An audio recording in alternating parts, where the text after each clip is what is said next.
alegria estar pela segunda vez com o pastor Isaac, um homem de Deus. Tivemos agora um debate agora há pouco e nós já terminamos o debate, entendeu? O pastor Cruvinel não sei o que ele quer fazer agora, mas nós já terminamos. Mas, irmãos, vamos estudar a palavra, porque é o seguinte, irmãos, o contraditório é didático.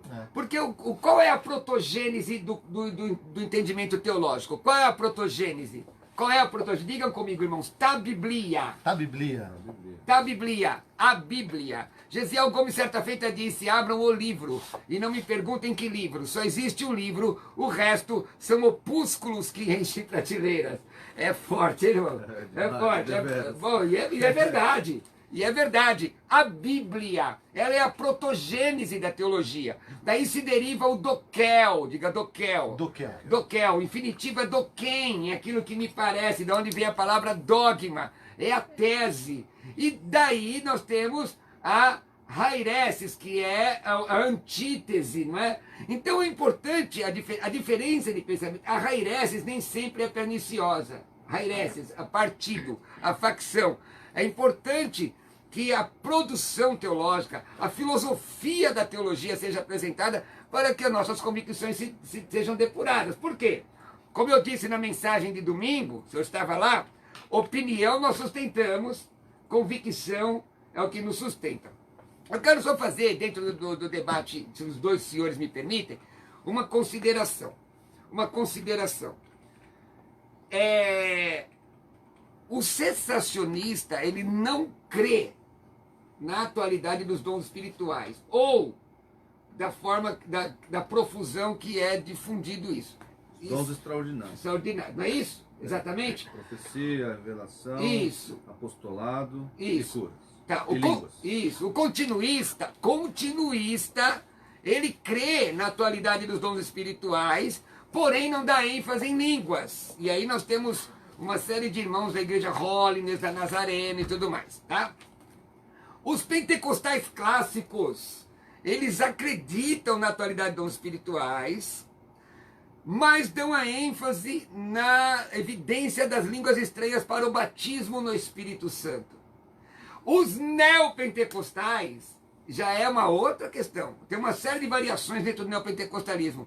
O neopentecostalismo dá ênfase na tal da teologia da prosperidade, que é deletéria, é perniciosa, faz um mal medonho e pode causar um estrago grande na vida das pessoas. Bom, dito isso, uma consideração que eu quero fazer ao pastor Isaac, porque os cessacionistas, eles defendem essa tese dizendo que o livro de Atos ele é um livro descritivo e não doutrinário. Ora, mas chamar o livro de Atos de descritivo, é tentar, na minha visão, modesta visão, diminuir o teopneustos, diminuir a inspiração das escrituras. Porque o que acontece? Então o livro de Atos ele tem uma inspiração menor? Não, obviamente que não. Mas, ainda que nós aceitássemos a questão do descritivo, nós temos os doutrinários. A primeira epístola de Paulo aos Coríntios 14:2 fala exatamente da atualidade de dons espirituais. Dentro de tudo isso, irmãos, o que é mais importante, e aí que eu quero que você, meu querido irmão que nos acompanha aqui, entenda que seja cessacionista, seja continuista, ou seja pentecostal clássico, o importante é Jesus Cristo estar na vida dessas pessoas e essas pessoas amarem a palavra de Deus, não usarem a palavra de Deus para se degladiar e defender o evangelho. Isso os dois concordam, não concordam? Não é? E dito isso, vamos trabalhar então. Manda a sua pergunta, 93339-7799. 93339-7799. Mas antes de eu começar com a primeira pergunta, eu quero que você preste atenção agora. Aprender, entender, crescer, evoluir, ser transformado pela palavra e viver a vontade de Deus. Vida teológica. O Ailton faz a seguinte pergunta, pastor Isaac. Jesus tinha duas naturezas, humana e divina? Sim, não crer nessa verdade é desfigurar o evangelho do Senhor. Está escrito lá em Colossenses 2, porquanto nele, está falando de Jesus, habita corporalmente. O seu corpo, tem um corpo, Jesus tem um corpo. Toda a plenitude da divindade, ou seja, Jesus é Deus e Jesus é homem. Existem implicações para isso. Jesus teve que encarnar para ser a propiciação pelo nosso pecado. Se Jesus, há uma frase, eu não sei a quem é atribuída, se eu não me engano é um dos pais da igreja. Aquilo que não foi assumido não pode ser redimido.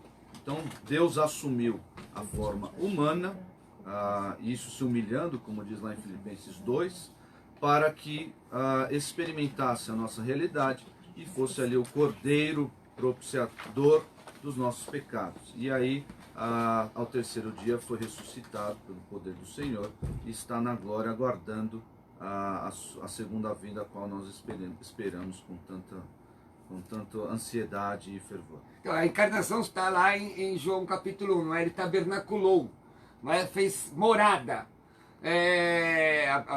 O texto diz aquele que foi manifestado em carne, não é?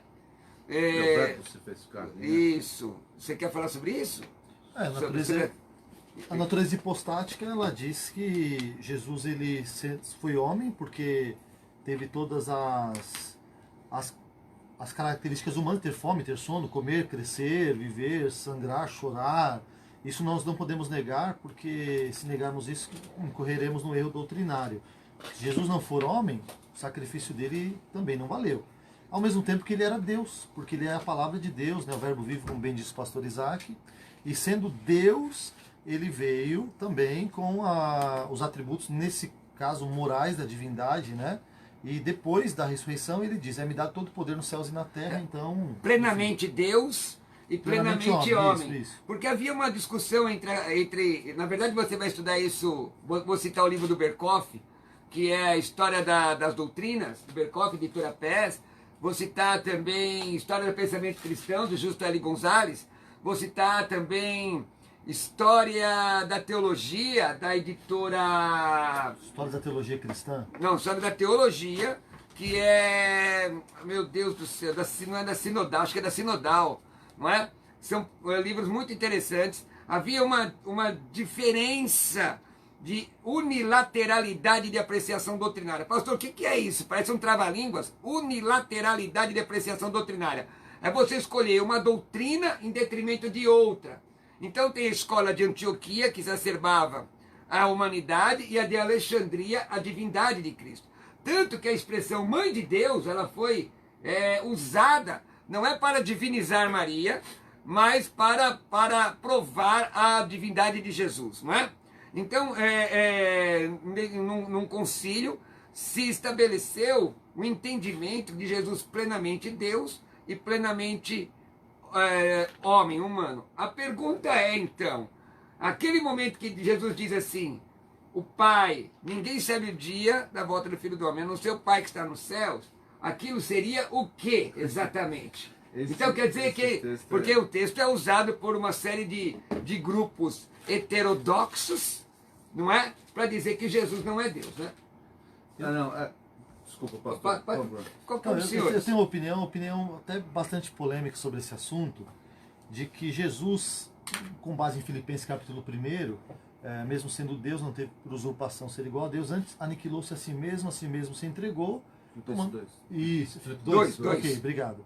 Então, nesse ponto, a mim me parece pela leitura bíblica que quando Jesus respondeu em Mateus 24:36, de fato, ele não estava ali usando os atributos da divindade, por exemplo, como onisciência. Porque no capítulo 1 de Atos é feita a mesma pergunta. E aí ele já tinha dito, me dado todo o poder nos céus e na terra. Mas isso é uma inferência. É uma inferência. Por isso que eu disse, é bem polêmico de defender isso.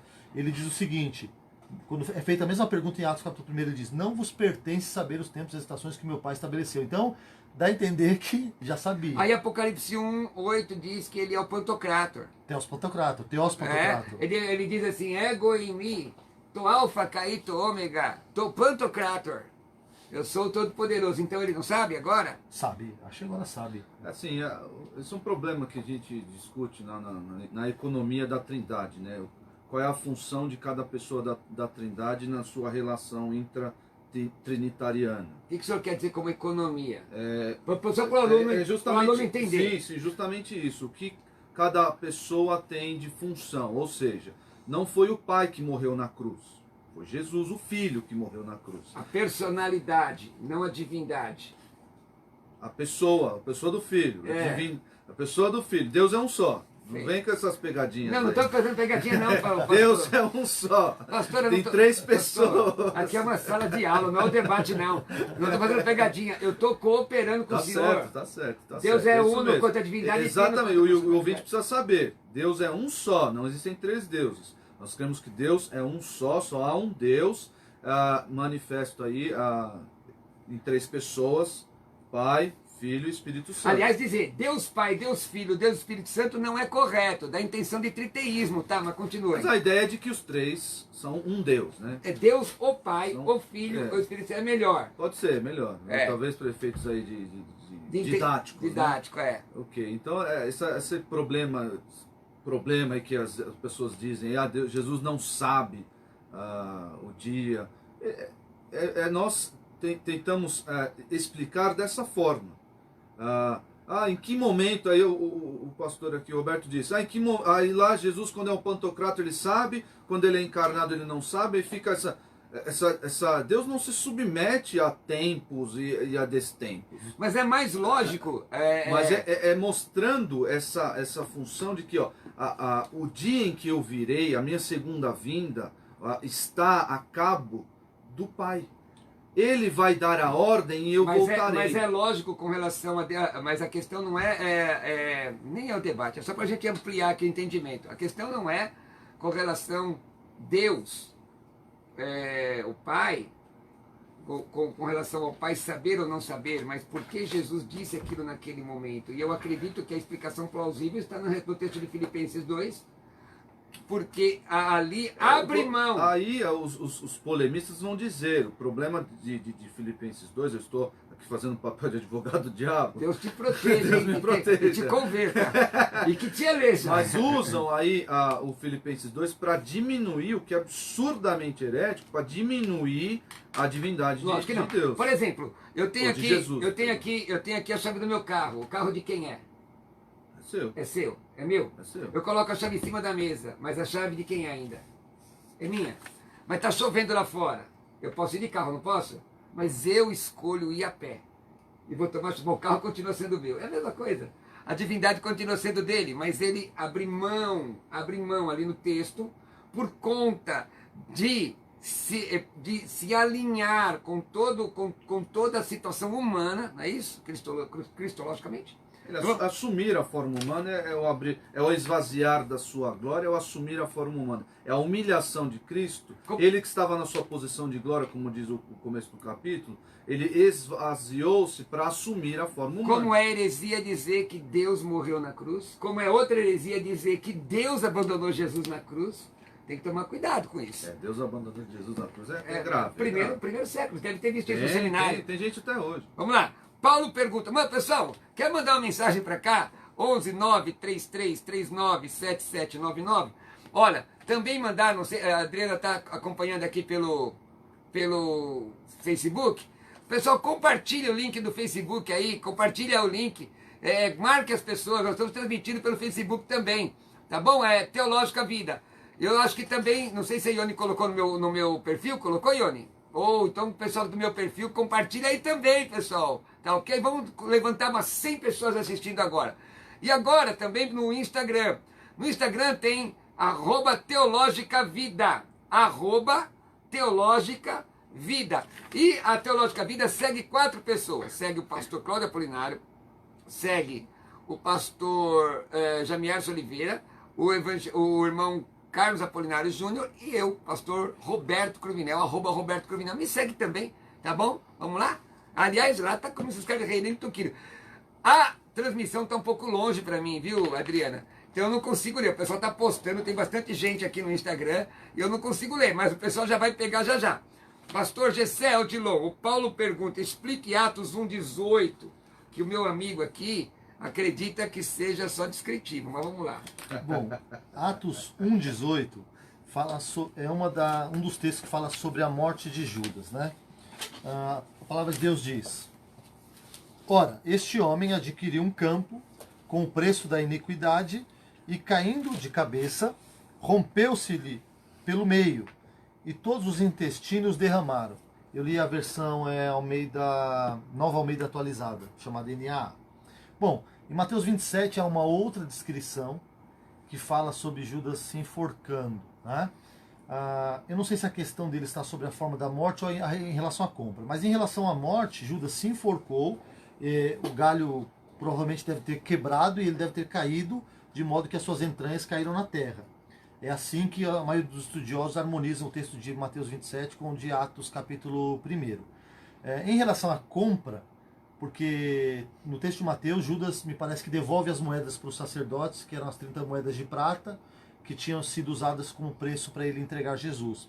E aí dá a entender que Judas comprou esse campo. Bom, a pessoa que comprou esse campo, comprou com o dinheiro de Judas, então é natural dizer que foi comprada por ele, não necessariamente tendo sido comprada por ele. Então, ao mesmo tempo que ele devolve as moedas, é comprado um campo e é atribuída a ele a propriedade desse campo, o qual ele morre. Essa é a explicação desses dois textos que nós vamos encontrar em alguns livros que explicam dificuldades bíblicas. Gustavo pergunta, pastor, o que a Bíblia fala sobre submissão a pastor? Uma coisa. Ok. E aí ele diz cobertura espiritual do mesmo. Vamos começar primeiro com a questão da submissão e depois vamos discutir a questão da cobertura espiritual, que é polêmico. Vamos lá. Bom, a Bíblia diz em Hebreus 13, versículo 17: obedecei a vossos guias e sede submissos para com eles, pois velam por vossa alma como quem deve prestar contas, para que façam isto com alegria e não gemendo, porque isto não aproveita a vós outros. Ou seja, nós devemos, como ovelhas, obedecer os nossos pastores, na mesma medida em que esses pastores obedecem o Senhor e a sua palavra. Paulo falou: sede meus imitadores, como eu sou de Cristo.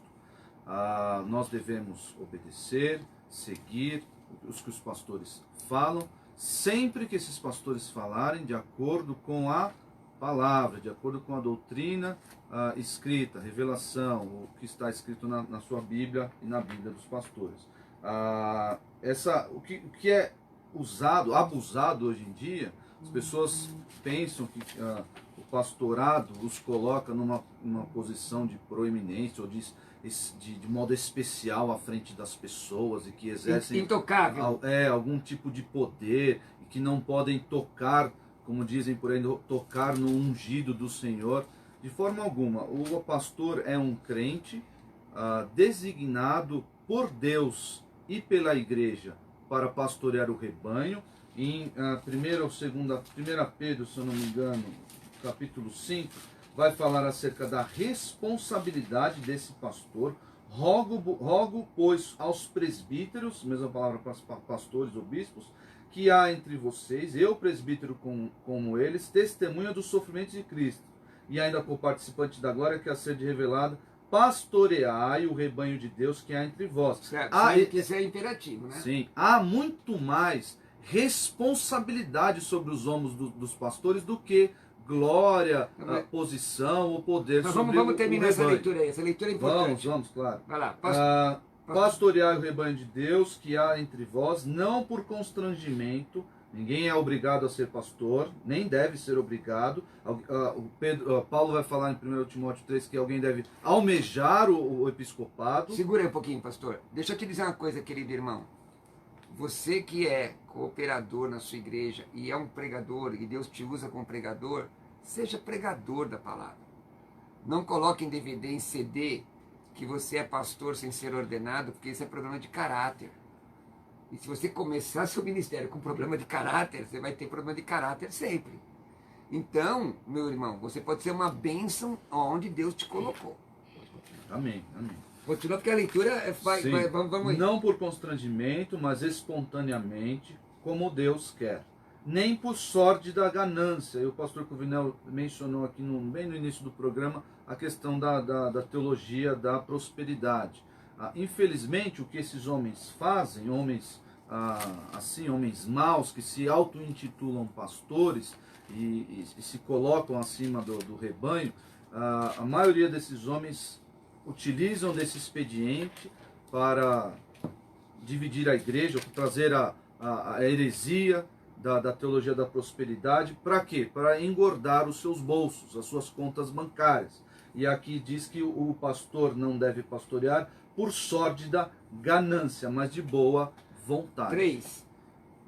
nem como dominadores dos que vos foram confiados. Olha aqui, você não pode achar que é dono do seu rebanho, de forma nenhuma, você não domina sobre ele.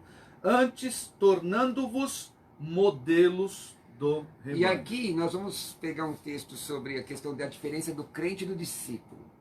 Porque a questão da cobertura espiritual, irmãos, tem se tornado, no meio evangélico, quase um ato de feitiçaria. Tem que tomar muito cuidado. Eu acredito, viu, pastor Isaac e pastor Gessé, que você tem que vigiar no que você fala com relação às pessoas. Davi não quis tocar em Saul, mesmo Saul estando em pecado, transgredindo contra Deus. Davi não quis tocar. A Bíblia fala que na disputa do corpo de Moisés, o anjo não levanta uma palavra contra o inimigo, ele diz, o Senhor te repreenda. Então é uma questão de você, se mostra três, andarão dois juntos e não estiverem como um acordo? Não anda. Agora, existe hoje um pessoal, e eu conheci pessoas assim, olha, eu conheci pessoas que eram servos de Deus, gente comprometida com Jesus e que em determinado momento da sua caminhada achou que era dono daquilo que não lhe pertencia, porque ele não tinha morrido na cruz, não tinha ressuscitado dos mortos, porque o pastor é um cooperador. Aliás, o texto de Hebreus, na versão atualizada, traduz como guia, porque não está poimen lá no texto grego. Não é poimen, é guia, alguém que guia. O texto aqui está falando de exemplo. O que é cobertura espiritual? Quando você está falando que você está debaixo da orientação de um pastor sério, aí eu entendo cobertura bem, cobertura espiritual. Quer usar essa palavra? É da idiosincrasia da sua igreja? Amém, não tem problema. Isso não vai tirar para o inferno, não é pecado. Agora, quando a palavra cobertura espiritual significa alienação das pessoas, aí negócio é feio.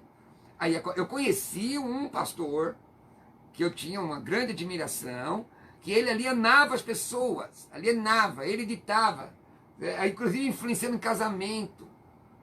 Inclusive, meu irmão, uma coisa horrorosa. Isso é seita, beira seita. Quando o pastor se torna, você pode tocar em Jesus, mas você não pode tocar naquele pastor, aceita as coisas. Isaías 5:20, aí dos que ao mal chamam bem ao bem mal, faz da luz escuridade, da escuridade luz. Você quer falar, pastor? Eu concordo totalmente com a explanação de vocês dois sobre esse assunto, né? Só gostaria de acrescentar que um dos sinais de um mau líder é quando ele só se considera a si mesmo como líder ungido.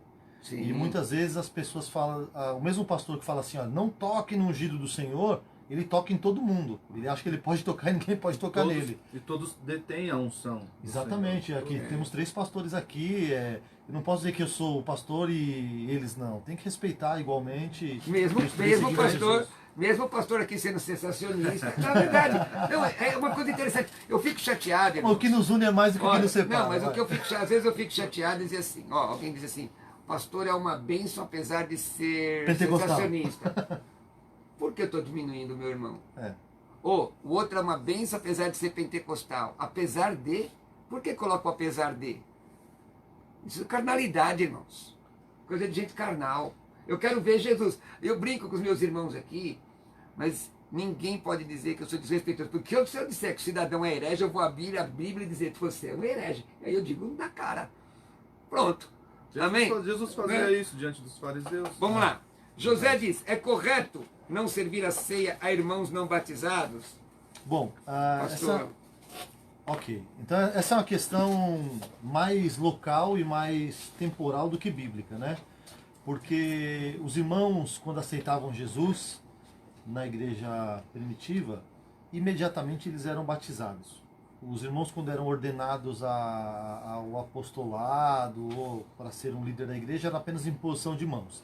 E a ceia era, se eu não me engano, semanal. Acho que todo domingo os irmãos ceavam. Com o passar do tempo, a igreja ela foi mudando isso. Algumas igrejas tomam ceia anualmente, outras mensalmente. E criou-se algumas regras. Por exemplo, tem que ser batizado. Algumas igrejas faziam, inclusive, o absurdo de que as pessoas que deveriam ser batizadas deveriam dizimar regularmente e alguém devia, no dia da ceia, fechar a porta da igreja. Só entraria ali o crente batizado com a carteirinha de membro em dia com seu dízimo. Então são coisas invencionices humanas. Se a resposta que o irmão José procura é uma resposta bíblica, biblicamente não há nenhuma restrição ou associação quanto ao batismo e à ceia. Os irmãos se reuniam juntos e ceavam juntos. Agora, se você está numa igreja que faz dessa forma, Tem que se respeitar. Tem que respeitar. Se isso for torturante para você ao ponto de você não conseguir respeitar, procure uma igreja que acredite de uma forma que você acredita, mas todo crente convicto em Jesus, né, que crê em Jesus, ele tem que ser batizado. Ele pode pedir o batismo e ser batizado eu penso e tomar ceia assim que possível. Eu tenho um estudo no meu site, fique à vontade para refutar, quem quiser refutar, fique à vontade, viu, irmãos? Tem um estudo sobre ceia do Senhor. E está lá, eu digo que o texto não fala de Santa Ceia, não fala de consagração, mas tem igrejas que chamam, a maioria do povo chama de Santa Ceia. É santa no sentido de ser uma ordenança de Cristo. Jesus deu graças. Você quer ver uma heresia? Disciplinar alguém da ceia. Isso não tem fundamento bíblico. E tem muita gente que faz. Primeira epístola de Paulo aos Coríntios 11, 28, diz: examine-se o homem a si mesmo, uma questão de foro íntimo. Agora, se a pessoa também não quer batizar, quer tomar ceia, mas não quer batizar, ela coloca em dúvida a sua fé, ué. Porque o Espírito Santo não está guiando na verdade? Não está guiando? Então, se o Espírito Santo guia na verdade, nós vamos querer cumprir a vontade de Deus. Vamos lá! Ver crescer, evoluir. Vida Teológica, primeira edição. Olha, irmãos, você que não está na live, você não está assistindo, você está perdendo, viu? Porque a resenha continua. A live, não é isso, pastor? A resenha continua. Eu falei aqui para o pastor Isaac, e falei para o pastor Gessé, vamos já começar um debate sobre infralapsarianismo? Supralapsarianismo? 20 minutos? Não é? Teologia da desmitologização. Fala aí, trava-línguas. Adriana, fala aí, teologia da desmitologização. Desmitologização. Como é que é, Adriana? Fala, teologia da desmitologização. Vamos lá, pessoal. Vamos perguntando o que acontece. Peraí aqui. Não entendi. Peraí, deixa eu ver. Pergunta aqui, fale sobre o livro de Marcos. O final é inventado por homens? Aí o João Paulo, não é inventado, só não conta dos manuscritos mais antigos. Irmãos, nós somos responsáveis por aquilo que nós ensinamos aqui, tá? O que está na live, nós não somos responsáveis das respostas, tá ok? Tá bom? Agora, existem alguns textos que estão em alguns manuscritos que não estão em outros, que não mudam nada a doutrina. Bom, o Franco, no Face, os pequeninos em Mateus 25 são dizimistas, e já em Bala, que o Marcos perguntou, Malaquias 3,11, o que é o devorador? Eu não vejo como demônio, como os muitos dizem. Vamos aproveitar, vamos ver se a gente consegue remir o tempo. Vamos sim. Eu não sei se esses pequeninos que eles estão mencionando é o do versículo 40, provavelmente. O rei respondendo lhes dirá: em verdade vos afirmo que sempre que o fizestes a um destes meus pequeninos irmãos, a mim o fizestes. Então Jesus está falando aqui, quando o Filho do Homem vier, qual o critério que ele vai usar em relação às pessoas que trataram os filhos de Deus. Então as pessoas que perseguiram os filhos de Deus, é aquela velha história, né? Quando você persegue o povo de Deus, você persegue o próprio Cristo, como Jesus indagou Paulo: Paulo, por que me persegues? E Paulo perseguia o povo de Deus. Então existe essa relação estreita entre Jesus e o seu povo. Então não existe aqui nenhuma evidência para que, como o irmão menciona aí, se são dizimistas. Não, a lição desse trecho aqui é essa: o que nós fizermos ao povo de Deus é considerado como sendo feito ao próprio Cristo, e assim seremos tratados de acordo com que nossa conduta em relação aos filhos, aos pequeninos, como ele diz aqui, aos meus pequeninos irmãos, a mim o fizestes. Essa é a relação. Pessoa dizimista é um outro problema, em outro texto, não este aqui. Bom, aquela questão dos demônios, o devorador de Malaquias 3 é um demônio? Não é. Aliás, tem muita gente que fala isso. Gente, por favor, se você tem a intenção de deixar as pessoas amedrontadas, quem é de Jesus não precisa ter medo de nada. 1 João 5,18, quem é de Deus, inimigo não lhe toca. Eram insetos, né, irmão? Normal, simples assim, Gafanhotos pronto. são gafanhotos na Bíblia. É, não são pronto. demônios. Aliás, irmão, tem gente que fala mais de demônio do que de Jesus. A boca fala do que está cheio o coração. Cuidado, hein? Cuidado. É só demônio, é demônio pra cá. Aliás, esse negócio, ó, colou a mão, um demônio que está colando a mão, não, isso é hipnose, irmão. Isso aí não. E cuidado. Cuidado. Deus não. A Bíblia diz em Gálatas 6,7, não erreis, Deus não se deixa escarnecer, o que o homem semear certamente se fará. Tem gente que fala isso por desconhecimento, e a Bíblia diz que Deus não toma em conta o tempo da ignorância. Mas quem fala essas coisas para manipular o povo, vai ter problema E sério. o povo que está ouvindo agora, saiba que o devorador, o gafanhoto devorador de Malaquias 3 não é demônio. É um inseto, É um inseto que era uma que vai- cultura agrícola. Exatamente, que será enviado para punir Israel. Pronto. O Cleverson pergunta o que acontecerá na terra depois do Harpazo. Quer dizer, depois do arrebatamento. Harpazo foi por minha conta aqui. Ok, então, irmãos, eu vou responder rapidamente de acordo com a linha que eu acredito na minha forma de ler a Bíblia, que eu sou pré-tribulacionista, milenarista, e acredito que Jesus virá antes da grande tribulação e antes do Você milênio, também, né? Ele também é, viu, Ah, irmão? que bom, então eu falei. Ele é o que nos une dispensacionalista. é muito mais Ele do é que separa. dispensacionalista Eu também. É, vai lá. Eu gostei quando ele falou isso no outro programa. Ah. Então foi bom. Olha, então olha só. Jesus vai arrebatar sua igreja. Em seguida, acontece a grande tribulação, um período de 7 anos, em 2 partes, 3 anos e meio. Nós acreditamos que nos primeiros 3 anos e meio, o mundo fará uma aliança com o anticristo e viverá um período de relativa paz e prosperidade. Na segunda metade, que são os 42 meses, ou 1260 dias que Daniel falou, será um período de quebra de aliança e de perseguição, onde aqueles que não foram arrebatados serão perseguidos, haverá as 2 testemunhas pregando, 144 mil assinalados. E no final disso, né, uma grande batalha, né, nós chamamos de Armagedon ou Meguido, implantação do reino milenial e depois o grande trono branco. Nessa minha linha de interpretação da Bíblia, o que vai acontecer com a terra depois do arrebatamento será grande tribulação, batalha, milênio, julgamento. E depois em Apocalipse, se você ler de capítulo 1 ao 22, dá-nos a entender que no capítulo 4 já começa a contar do arrebatamento da igreja, quando é dito João subi cá, como um símbolo da igreja subindo. Aí taças de ira, grande tribulação, anjos, meteoro, tudo isso, grande tribulação. E no final, no capítulo 22, diz que haverá novos céus e nova terra. Então essa terra será renovada. Irmãos, quero lembrar que hoje, às 16 horas, o Vida Teológica, segunda edição, pastor Jamiel Oliveira traz, na verdade, um tema específico. Quem estará hoje no Vida Teológica, vocês sabem, segunda edição, Adriana? No segunda edição? Bom, um tema específico, onde o pastor Jamiel, o servo de Deus, vem trazendo uma aula para vocês, juntamente com o professor. Aqui é o Teologia na Lata. Algum de vocês viu alguma pergunta antes? Não. Hã? É na lata mesmo, né? É na lata. Oh, maravilha, maravilha. Na lata mesmo, na lata. Agora deixa eu dizer uma coisa para vocês, irmãos. Vocês podem estudar com a gente aqui, estude comigo. Venha ser um dos nossos alunos. Pastor, poxa, é tão difícil estudar à distância, mas você não está sozinho, irmãos. Qual é a faculdade que te dá um material didático de excelência para você levar para casa? Quem é que te dá, não é? Que te dá um podcast exclusivo para o aluno?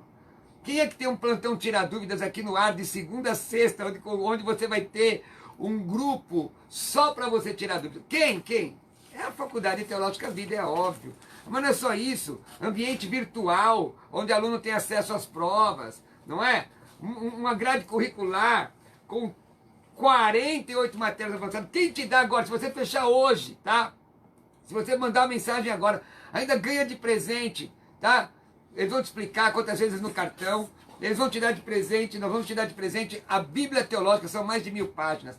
Eu quero pelo menos uns 30 mandando agora. 9, uma mensagem, eu quero, ou com o seu nome, 933556677. Vou repetir, 933556677. Pelo menos uns 30, vai lá. Pastor, eu acredito que eu preciso crescer no conhecimento. Eu quero falar com você. Aliás, irmã, tem gente que diz assim, irmã, mulher não pode estudar teologia não. Conversa fiada, irmã.